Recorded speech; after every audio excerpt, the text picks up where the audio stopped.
a tropical paradise, a birthday celebration, a solo traveler spending one last night in a country she adored. But within hours, her dream vacation turned into a horrifying nightmare.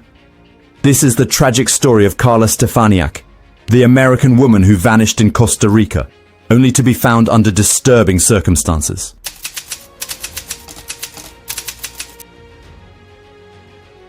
She was fearless, vibrant, a woman who embraced life with an infectious energy. Carla Stefaniak had spent years crafting the perfect life, one filled with adventure, success, and laughter. But what was meant to be a celebratory getaway would turn into a nightmare that no one saw coming. Born in Venezuela, Carla moved to Tampa, Florida, at just 18 years old.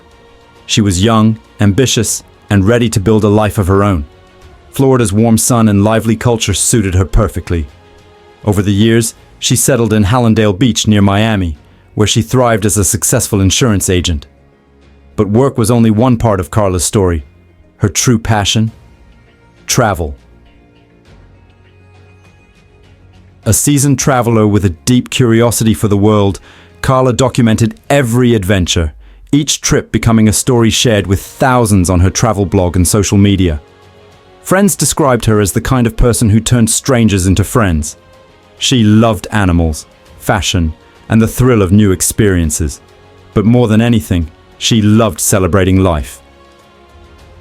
And in November of 2018, she was planning something big, a birthday celebration unlike any other. At 36, Carla had achieved so much, and she was ready to reward herself with an unforgettable trip. The destination? Costa Rica, a country known for its breathtaking landscapes, warm beaches, and a reputation as a traveler's paradise. But beneath the paradise, a dark shadow lurked, one that Carla would never see coming. Carla was independent, confident, and well-traveled. She knew how to navigate foreign places, always staying connected, always sharing her journey. But even the most seasoned travelers can encounter dangers they never anticipated. And as Carla embarked on what should have been a joyful escape, she was unknowingly stepping into the hands of a predator. The birthday trip that started in celebration would soon end in tragedy.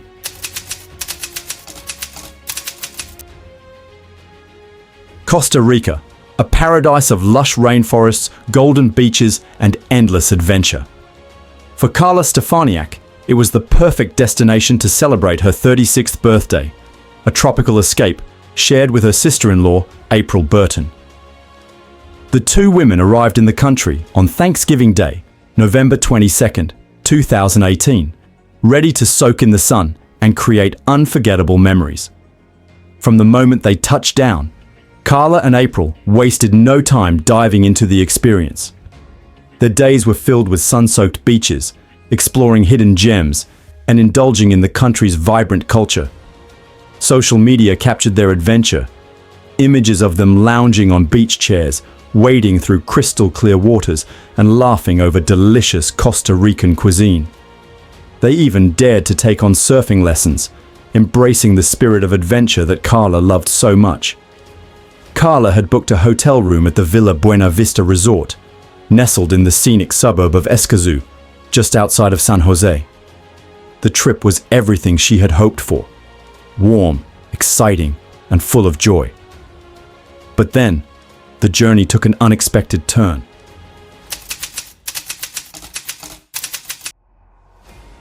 But all vacations must come to an end, and on November 27th, it was time for April to return home.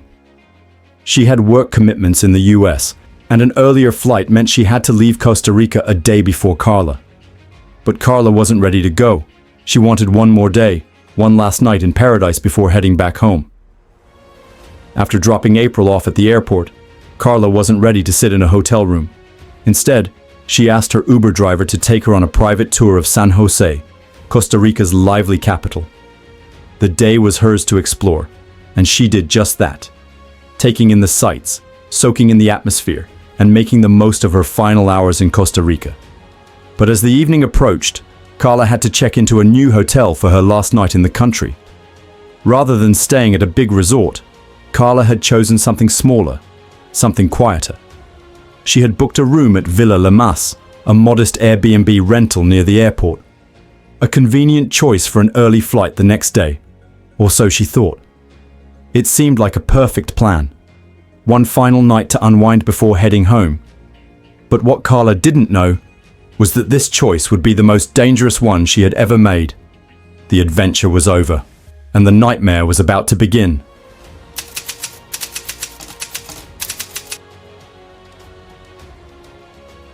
Carla Stefaniak had spent days basking in the warm sun, celebrating her birthday in paradise. But now, her final night in Costa Rica had arrived. She had chosen what seemed like the perfect place, an Airbnb rental in Escazú, San Jose. Villa La Mas was a gated property, advertised as safe and secure, complete with glowing 5-star reviews. It had security guards, a peaceful location, and a stunning view of the forest and mountain range. On paper, it looked like the ideal spot for a solo traveler, but looks can be deceiving. Carla arrived at the property in high spirits. As her Uber driver dropped her off, she even made arrangements for him to pick her up the next morning at 8:30 a.m., just in time for her flight home. One last peaceful evening in Costa Rica. That was the plan. At first, everything seemed perfect. The villa was beautiful, the views breathtaking. But then, the weather changed. Out of nowhere, a powerful storm rolled in, battering the property with heavy rain and howling winds. And then, just like that, the power went out. Suddenly, what once felt like a cozy retreat became something else entirely. The hallways were pitch black. The lobby, deserted. The shadows stretched longer, creeping into every corner. Carla, an experienced traveler, knew how to handle herself. But even she couldn't shake the unease creeping up her spine. She texted her friends, Keith and Laura, at exactly 8 p.m. Her message was short, but it said everything. It's pretty sketchy here. But despite the power outage, despite the unsettling feeling creeping in, Carla wasn't about to let a storm ruin her last night. Carla had one simple request: water. She was thirsty, and with no working kitchen appliances in her Airbnb, she needed to find a way to get some. She told her friends she planned to ask the security guard for a bottle of water. They urged her to stay inside, to wait until morning. But Carla, independent as ever, stepped out into the night. That was the last time anyone heard from her.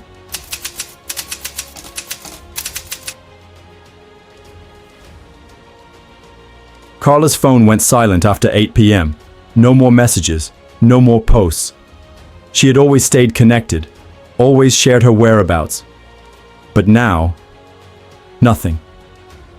The next morning, her Uber driver arrived as planned, waiting outside the villa at 8:30 a.m. But Carla never came. No luggage, no checkout, no sign of her anywhere. Something was very, very wrong. The birthday trip had ended, and Carla had disappeared.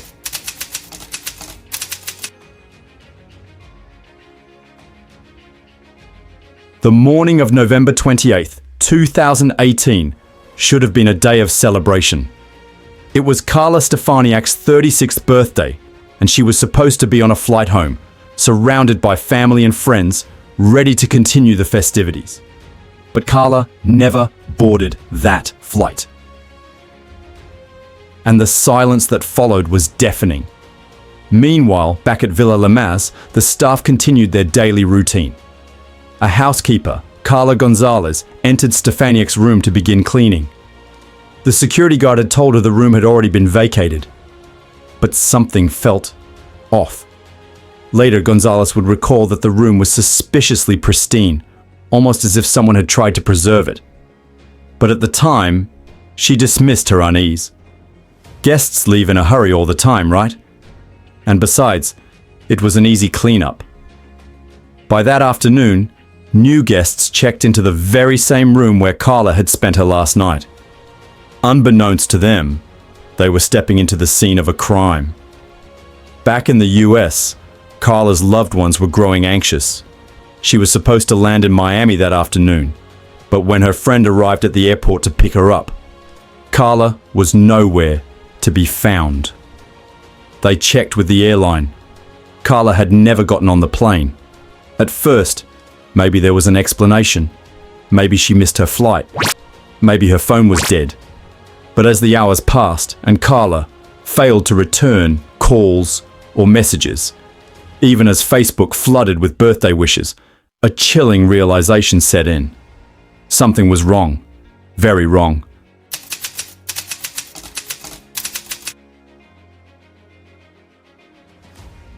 Her family didn't waste time. They called Costa Rican authorities and the hotel. But there was a problem. Carla was an adult, and officials refused to consider her missing for at least 48 hours. That wasn't good enough. If the police weren't going to act fast, then her family would. Within hours, they launched a Finding Carla Facebook page, spreading her photos, details of her trip, and a desperate plea for anyone in Costa Rica to help find her. Carla's brother Carlos, her father, and a close friend named Greg boarded the first flight to Costa Rica. Time was against them, and every second counted. Carlos wasted no time. As soon as he arrived, he went straight to Villa La Mas to ask questions. That's when he heard a strange story. The hotel staff claimed that Carla had left at 5:10 a.m. in a dark-colored car, supposedly heading for the airport. At first, the explanation seemed plausible. Maybe she caught an early ride to the airport. But then, her brother found the Uber booking confirmation. Carla had never planned to leave that early. And then, they found the Uber driver. He confirmed that Carla had booked a ride for 8:30 a.m. He had arrived at the hotel on time.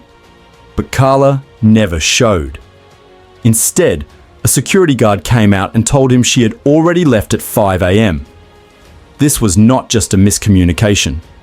The hotel staff's story directly conflicted with the verifiable Uber records. Carla was never in that 5 a.m. car. So where was she? Desperate for answers, Carla's family reached out to Florida Senator Marco Rubio. They needed US authorities to apply pressure. The FBI got involved. And suddenly, the search for Carla intensified. Authorities traced Carla's phone records. The last ping came from inside the Airbnb. After that, the phone was turned off. Someone didn't want her to be found. But here's the problem. Despite all these glaring red flags, authorities didn't search the hotel room right away. When they finally did, 6 days later, it was too late. At first glance, the room looked clean. But under forensic examination, traces of blood were everywhere. And what was worse, cadaver dogs confirmed the presence of human remains. Carla never left that room alive.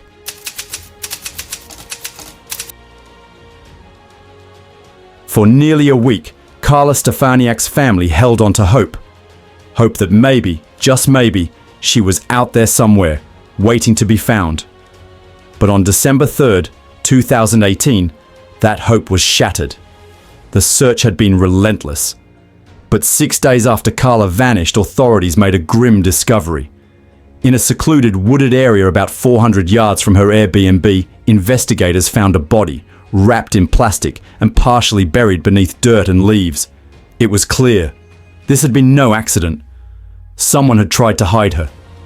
But the moment authorities found her belongings, her passport, jewelry, phone, everything Carla had with her that night, they knew. The evidence ruled out robbery.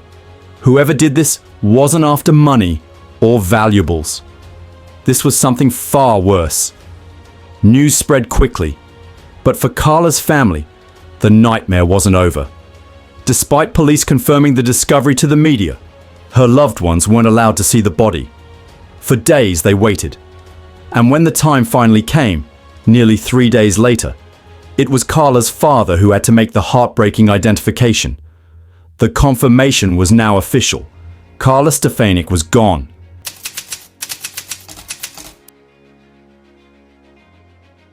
The autopsy would reveal just how brutal the attack had been. Carla had suffered multiple deep wounds, severe head trauma, and a fatal injury to her neck. But one thing stood out. Carla had fought back. The evidence showed a struggle, proof that she hadn't gone down without a fight. Who would do this? And why? Carla's family needed answers. Authorities needed a suspect. But as investigators would soon learn, they wouldn't have to look very far.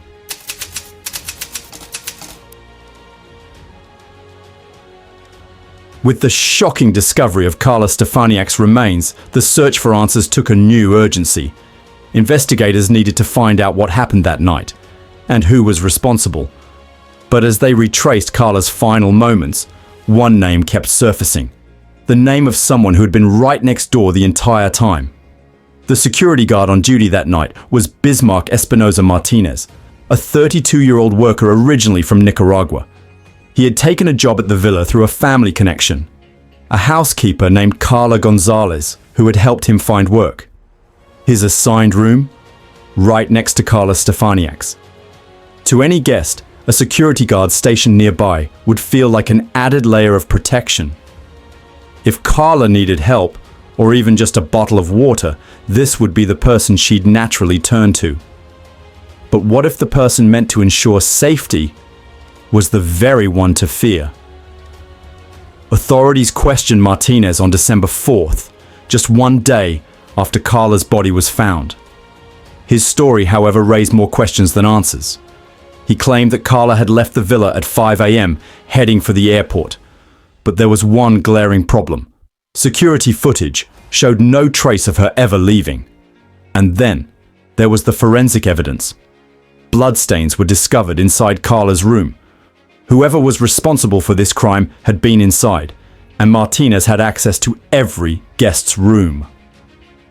As investigators dug deeper, new witnesses came forward, each account more damning than the last. A housekeeper at the villa, Carla Gonzalez, had a disturbing claim. She said that Martinez's own wife had called her mother, with a chilling confession. According to Gonzalez, Martinez's mother received a call from his wife, who was terrified. Her husband had allegedly admitted everything. The mother, distraught, then called Gonzalez, telling her what she had heard. It was a confession, passed through a chain of whispers. But would it be enough to prove his guilt? Then, another key witness came forward. A tourist from Mexico who had checked into the villa late on the night of Carla's disappearance reported something highly suspicious. He had seen Martinez that night, wearing mud-stained clothes that were soaking wet. It was raining that night. The wooded area where Carla's body was found, wet, muddy, and dense with vegetation. What was a security guard doing, returning to the villa covered in dirt and rain? The mounting evidence was impossible to ignore. His story didn't match the facts. His clothing raised suspicion. And now, there were multiple testimonies linking him to that night. Investigators began piecing it together. Martinez was one of the last people to see Carla alive. And then, there was the DNA evidence. Blood found in Carla's room. Traces of it further tied him to the crime scene. His testimony was described by authorities as incompatible with reality. Authorities had their suspect. But this case was far from over. There were still unanswered questions. Why did he do it? What really happened that night? And was he working alone? The discovery of Carla Stefaniak's remains brought both answers and more troubling questions. As investigators pieced together the final moments of her life, forensic experts were called in. The truth hidden within the evidence would expose just how brutal that night had been. Carla's body was sent for an autopsy, and the medical examiner soon confirmed the cause of death. Severe head trauma and 7 deep wounds. The injuries were so forceful that they even reached her spinal cord. But perhaps the most telling injury of all, a deep wound on her palm. A sign that Carla had fought back. But in a crucial misstep, the medical examiner made a mistake, one that could have erased vital evidence. Before conducting a full examination, Carla's body was washed. Mud and debris were removed before forensic samples were taken. With Carla's body having been outside for nearly a week, the elements had already damaged key evidence. Now, with the additional washing, forensic teams had even fewer clues to work with. Despite the setbacks, investigators did manage to find one crucial piece of evidence: DNA under Carla's fingernails. The results were conclusive. The DNA belonged to someone, but authorities never publicly disclosed who. There was growing suspicion that Martinez didn't act alone. Some investigators believed that up to 5 to 7 people may have been involved in either the attack or covering it up. Why? Because moving a body isn't easy. Carla was strong, weighing 88 kilograms, 195 pounds. She had an athletic build, making it difficult for just one person to carry her nearly 400 yards into a secluded area. Despite Martinez being identified early in the investigation, authorities didn't immediately arrest him. Days turned into weeks, weeks turned into months, and still there were no charges. Carla's family feared the case would go unsolved. They pushed for justice, urging authorities to act. Finally, in July 2019, 7 months after Carla's body was found, Martinez was arrested. When prosecutors laid out their case, the details were disturbing. They alleged that on the night of November 27th, Carla left her room to get water. She likely felt safe approaching Martinez. After all, he was hired to protect guests. But instead of safety, she walked straight into danger. Investigators believe Martinez forced his way into her room. Carla fought back, hard. The deep wound on her hand proved it. Martinez then grabbed a heavy object from the room and struck Carla in the head. But even injured, she kept fighting. That's when he took out a knife. The evidence suggests he attacked Carla 7 times. 3 to her neck, 3 to her face, and 1 to her hand as she tried to shield herself. The struggle was violent and prolonged. Carla fought until she couldn't anymore. But Martinez didn't stop there. He needed to cover his tracks. Rather than leave Carla in the room, he wrapped her in plastic, carried her out of the villa and into the wooded area behind the property. In February 2020, after a long and emotional trial, Martinez was convicted. The court found him guilty and sentenced him to 16 years in prison. For Carla's family, the ruling was bittersweet. They had fought for a maximum sentence of 50 years, but instead, justice fell short. Adding to their frustration, Martinez was only charged with aggravated robbery and secondary-level homicide. To Carla's family, it was an insult. They believed the full truth had not been told. In addition to Martinez's conviction, Carla's family took another step. They filed a lawsuit against Airbnb, arguing that the company failed to conduct a proper background check on Martinez. He had only been in Costa Rica for 6 months and was working without proper documentation. The family believes this failure put Carla, and possibly others, in danger. Carla Stefaniak's case is a tragic reminder of how a simple trip can take a devastating turn. While one man sits behind bars, questions remain. Was Martinez truly alone? Did others help him? And could this have been prevented? Comment on the section and let me know your views.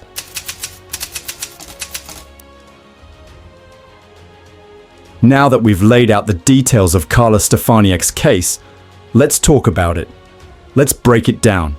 Not just as a tragic event, but as a case study in justice delayed, overlooked red flags, and safety measures that could have made a difference. 16 years. That's all he got. 16 years. When you think about it, that means he could be released in less time than Carla even lived in the United States. That's a terrifyingly short sentence for what happened to her. And here's what makes it even worse. Martinez wasn't just some random criminal. He was a security guard, a person placed in a position of trust. Someone meant to protect guests, not harm them. And that's what makes this even more disturbing. He used that trust to lure Carla into a false sense of security. Let's take a step back and ask the question, were there signs? Were there red flags that could have changed the outcome?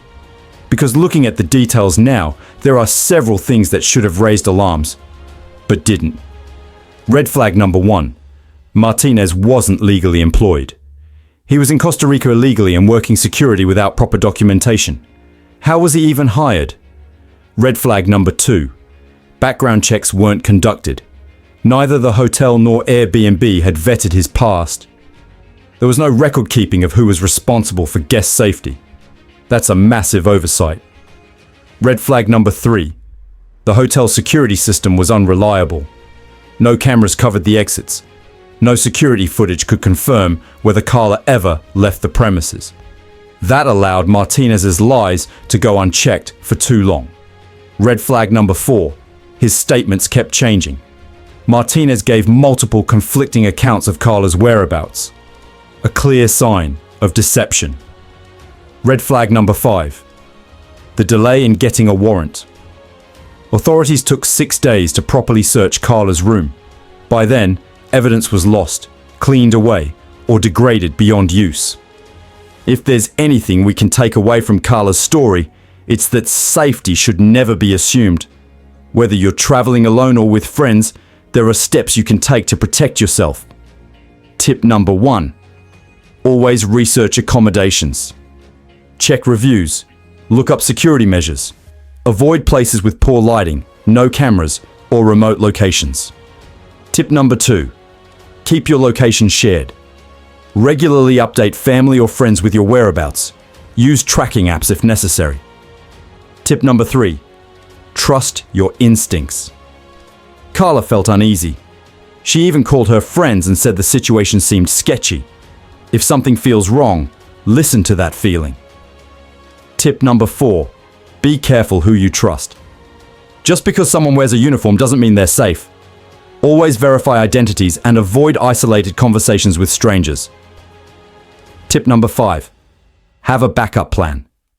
Always have an emergency contact, alternate transport, and a plan if something goes wrong.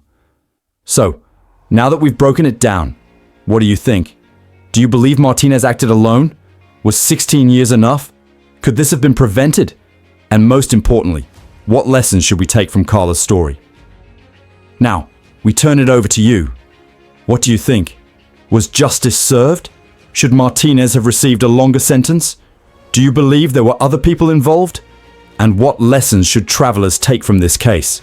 So, comment your thoughts on this. I will be back shortly with another chilling case, breaking it down with key learnings and takeaways to help you stay safe.